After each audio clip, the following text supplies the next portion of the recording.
So the last thing that we're going to look at in section 8.3 is we are going to compare a hypothesis test and confidence intervals. So as we are going through and we are doing this, we've kind of introduced here a table of some information, the different ways that these are connected, and then we'll go through an example and tie these two ideas from these two different chapters together. So confidence intervals and hypothesis tests are closely related but ask slightly different questions. Confidence intervals ask, what is the value of this parameter? A hypothesis test says, are the data consistent with the parameter being one particular value, or might the parameter be something else? So in other words, confidence intervals are used to make estimations, and hypothesis tests are used to judge between two different claims about our value.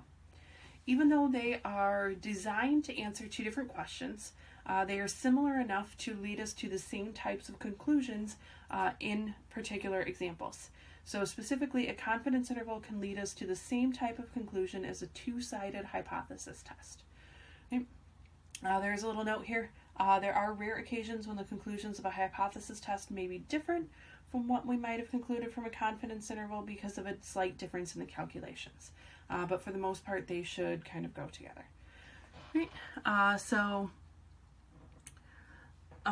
As we're looking at this, the table shows us a relationship between confidence intervals and significance levels.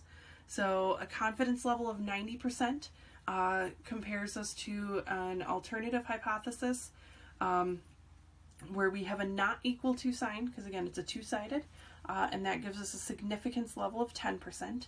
And we're thinking about our 90% and our 10% being complements. A 95% confidence level is related to a 5% significance level. Again, they're complements, and that was kind of mentioned earlier. And 99% goes with a 1%. And in all of these cases, we're thinking about two-sided alternative hypothesis.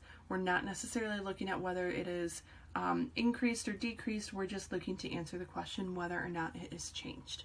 And in the next example, in the next video, we're going to go through kind of a lengthy example where we compare the results from a hypothesis test to that of a confidence interval.